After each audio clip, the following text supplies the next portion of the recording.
The URC final is here. Both teams have been released. The Bulls vs Leinster at Croke Park. The time has come after an extremely long season. A lot of different favourites throughout the year as well. Other teams were kind of primed to really get to that final. But at the end of the day, it's a rematch of last year's final. Leinster versus the Bulls. But the one thing that is different is I don't think this Bulls team is the same team from last year. Last year, Leinster had a pretty comfortable, pretty healthy win over the Bulls.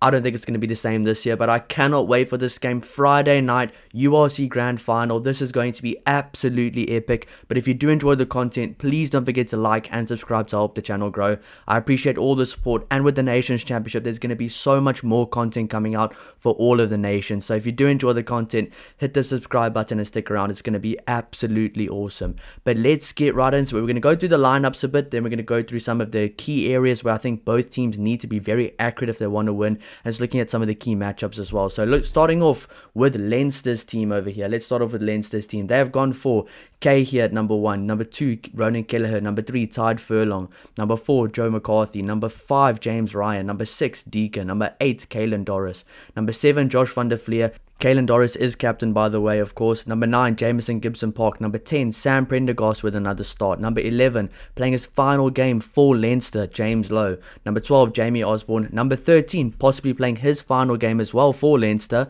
Rieko Ioane. Number 14, O'Brien. And number 15, Hugo Keenan. A very strong starting lineup. But then looking at the bench, they've gone for Dan Sheehan at number 16, Usanov at number 17, Clarkson at number 18, Mangan at number 19, Jack Conan at number 20, McGrath at number 21, Harry Byrne at number 22, and Gary Ringrose at number 23. What a lineup for Leinster. This is literally like an island lineup, just sprinkled with a bit of an All Blacks player in there as well with Rieko Ioane. So this is a world-class lineup. This team could play international rugby and they would be fine. This team could probably tour and do the Nations Championship tour for Ireland and win a few games. That's how good this team is right now. This is probably one of the highest levels of club rugby you get, and this is one of the best team sheets I've seen in a very long time. I mean, I'm just going to see how many internationals there. So in the forward pack, there are 6 Irish internationals. In the back line, there are 1, 2, 3. There are 5 internationals in the backline as well. 6 if you add Rieko Ioane, who's an All Black as well. So some phenomenal players there. But one thing this team needs to do is they just need to play the way they've been playing the last few weeks. They've been incredible the last few weeks, except for the Champions Cup final. But I just think a lot of factors played into that. Bordeaux came out firing, and Bordeaux they are the best club team in the world right now on their day. When they are at their best, they are the best club team in the world. But this Leinster team, I've said it throughout the entire season, they started the season off quite badly, quite poorly for this Leinster team. They weren't dominating teams the way they normally do, which I guess you could give credit to the competition that's gotten a lot better. I do think the lower teams in the competition have gotten a lot better.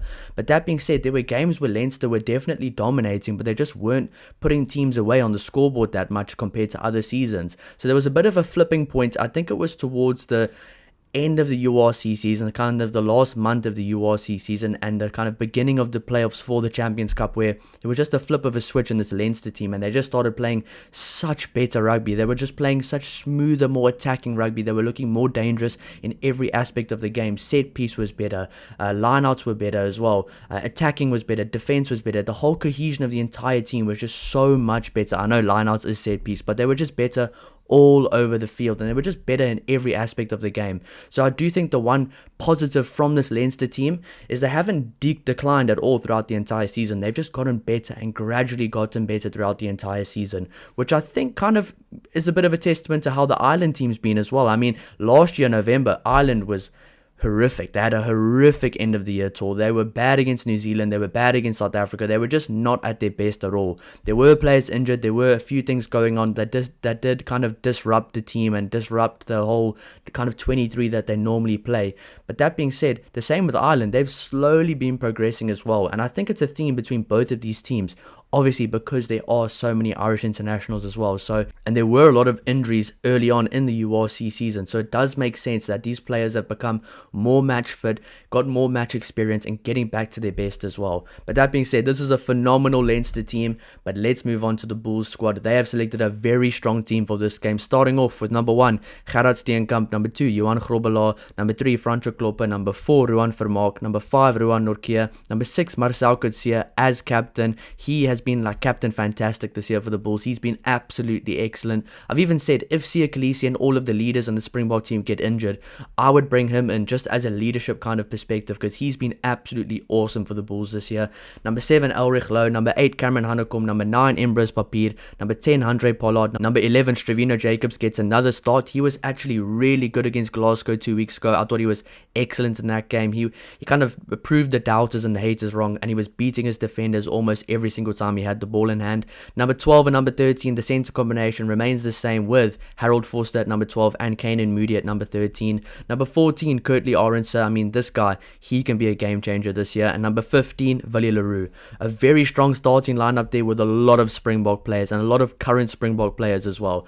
Looking at the bench, they've gone for Marco van Staden at number 16, Jan-Hendrik Wessels at number 17, Wilco Louw at number 18, Kobus Wiese at number 19, Jean-Ray Rudolph at number 20, Zach Berger at number 21, Stedman Gans at number 22, and number 23, Nizam Kaur. So just looking at that bench there as well, a lot of Springbok players, some current, some older Springbok players as well, but some incredible players on the bench there. And we saw the kind of impact they made against Glasgow a few weeks ago, where that whole second half was just completely dominated by the Bulls, and it didn't look like that Glasgow is even going to ever get back in that game. So players like Stedman Gans that aren't even Springbok players as well, putting up their hands and making big time plays in big time moments. I mean, both of these teams are so well matched, but I just think there's some really key matchups in this game. First of all, we have to talk about it. The forward pack matchup. This is where I think this game will be won and lost. And looking at this, honestly, looking at both of these teams, I have to give the nod to the Bulls forward pack here. I think the Bulls forward pack right now is a bit more of a cohesive unit, a bit more powerful, but we know this Leinster forward pack isn't just power. They are very powerful, and we saw the way they dominated the Stormers, but they are very, very agile, they are very athletic, they are very fit, and they are very fast. So the one thing is, can Leinster keep up with the Bulls' physicality? And can the Bulls keep up with Leinster's speed? It's going to be a very big test for both these teams. I think the players are going to be out on their feet by the 80th minute. It's going to be a bruising encounter. But I think the one thing that maybe does go Leinster's way in this game is the experience of some of these players. I mean, a guy like Ronan Kelleher is one of the best hookers in the world. He 100% is. And you have a guy like Dan Sheehan coming off the bench who will make a massive impact. Then you have Tide Furlong, who's played British and Irish Lions multiple times. He's played for Ireland so many times before. Then you have the lock pairing of Joe McCarthy and James Ryan that are currently Ireland's lock pairing as well. Then you have guys like Max Deegan, who I think is one of the most underrated players in this competition and probably deserves a lot more recognition and a lot more accolades than he does get, just because he's not an Irish international right now. But he is a phenomenal player every single time he laces up the boots for Leinster. Then you have Josh van der Vlier, an ex-World Player of the Year as well, followed by Caelan Doris, who's been in the conversation for World Player of the Year probably the last 3 years in a row. So, I mean, that forward pack right there is scary. But then you have the Bulls side where Gerard Steenkamp and Johan Grobelaar, who have been excellent every time they've played for the Springboks. They've been excellent throughout the year. Johan Grobelaar has really kind of grown throughout the season, but definitely shown that he is now the number 2 choice at hooker for the Springboks going forward.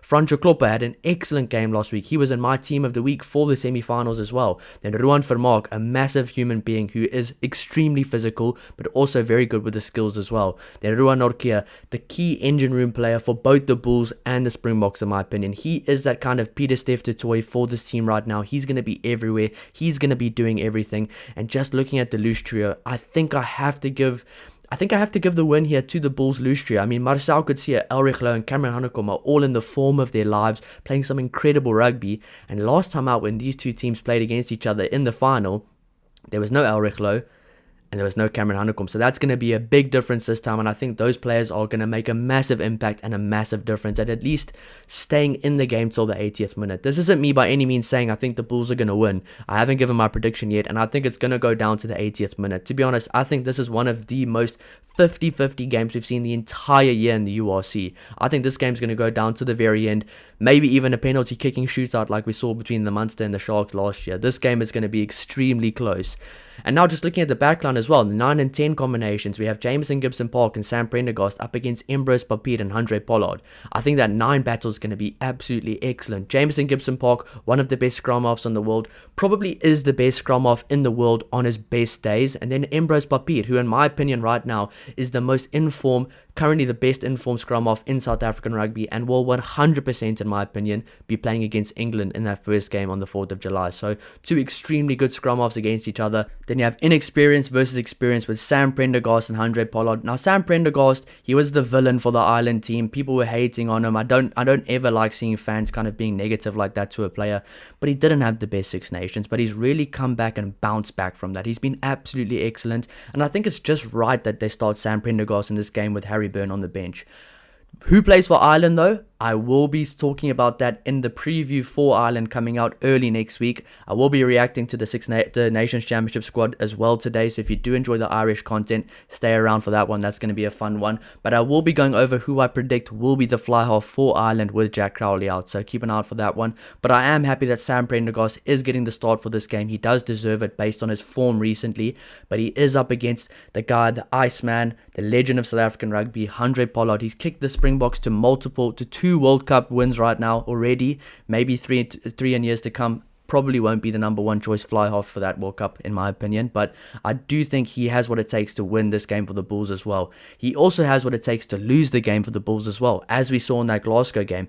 Handré Pollard was almost one of the reasons why the Bulls lost out when they could have won that game by 9 or 12 points. So I do think he's had 2 weeks now where he can kind of have a break, rest up, kind of be rejuvenated from the kicking tee, and I think he will go into this game feeling a lot more fresh, and he'll be a lot more accurate from the tee as well. So Handré Pollard can be a match winner for the Bulls this game. And the one thing I have been saying, I've been enjoying how he's been attacking the line a bit more recently. He went to the Leicester Tigers, he went to Montpellier, and he almost just started sitting in the pocket a bit much, not attacking the line. His passing was a bit poor. Honestly, his passing was a bit poor. His passing was poor against Glasgow as well, but I do enjoy now how he's attacking the line a bit more. You can see how he's kind of getting that confidence back in his running game, so that's something I do enjoy seeing from him, and he'll need to bring his best game if he wants to beat this Leinster team tomorrow night. So let's just looking at some of the other combinations here. Jamie Osborne and Rieko Ioane versus Harold Forster and Kane and Moody. A bit of an underrated combination battle there. Harold Forster has been excellent for the Bulls. He was one of those key players for the Lions when Johan Ackermann coached the Lions back in the day, so of course he's still going to put his trust in a player like that. And Kane Moody is one of the young players that has such a bright future in this game, and he's already a World Cup winner up against Rieko Ioane, an All Blacks legend, a legend of rugby. And I think for Rieko Ioane, a very good way to bow out from this Leinster team will be with a win. He was very good in the semi-final against the Stormers as well, with a good try as well. He's been good in the centre position. I do personally prefer him on the wing, but I mean, he has what it takes to actually break this game open and show kind of what he used to do for the All Blacks and what he used to do for the Blues as well. And just looking at the back three, James Lowe, Tommy O'Brien and Hugo Keenan versus Strevino Jacobs, Kurtley Aronson and Willie LaRue. So it'll be Tommy O'Brien versus Strevino Jacobs. Tommy O'Brien, a very quick, agile player, versus Strevino Jacobs, a very bruising kind of wrecking ball type of player. So that's going to be an interesting matchup. Then of course the big one, James Lowe versus Kurtley Aronson, a legendary Irish player, well, Kiwi Irish player, playing his final game for Leinster against Kurtley Aronson, who potentially could be playing his last game for the Bulls as well. I'm not too sure what his contract length is right now, but he really enjoyed playing in Japan, so that's going to be a very good matchup. I think I'll give the nod to Kurtley Aronson for this one. If they were both in their prime though, it would be very close, but James Lowe still has what it takes to beat his defenders one-on-one every single time. He's a physical player, he's a physical defender. We saw what he did to Irvin Etzebeth in the World Cup as well, so he has what it takes to really break this game open. But on the same thing on the other side, Kurtley Aronson is a match winner. He is one of the best wings in the world and one of the most underrated players in world rugby, so that's going to be an awesome matchup. Then of course you have experience versus experience at the back, Hugo Keenan and Willie LaRue pulling the strings from the back. I really do enjoy the Willie LaRue Handré Pollard kind of 10-15 combination. They're both pulling the strings, they're both being playmakers, and the way Leinster plays, they use Hugo Keenan a lot more as a running weapon, which I don't think they will do for Willie LaRue on the Bulls side. So kind of different aspects, different styles of play there. But I think that's what makes this game so special. But looking at the benches, I'm going to have to give the win on the bench, looking at the team sheet, to the Bulls. I mean, just look at some of those players where I think the Bulls right now have the most depth in this competition. Starting lineup, I probably would give it to Leinster right now. I think Leinster are just a bit stronger in their starting lineup. Looking on paper, of course, anything can happen on the day. But looking at the bench, I think the Bulls are honestly considerably stronger than Leinster. I mean, Marco van Staden, Jan-Hendrik Wessels, Volker Low, Kobus Wesse, Jean-Andre Rudolph, all in the Springbok camp right now. Zach Berger's been really good for the Bulls before. Stedman Gans basically won the game for the Bulls a few weeks ago against Glasgow, and Nizam Kar has been excellent for the Bulls this year. So looking at those matchups on the bench, I'll probably give Dan Sheehan the nod over Marco van Staden. Then I'll probably give Jack Conan the nod over Jean-Andre Rudolph.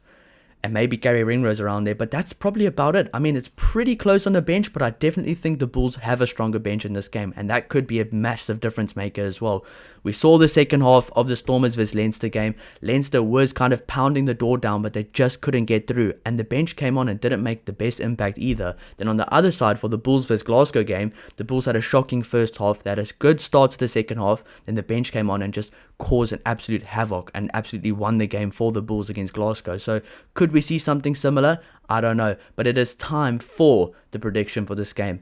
Who do I think is going to win this game? I'm not going to say by how much, but it's time for the URC Grand Final prediction. Please let me know your predictions down below in the comments. I'm excited to see all of the comments, all of the predictions, and I do honestly appreciate all the comments on this channel, and I will reply to every single one.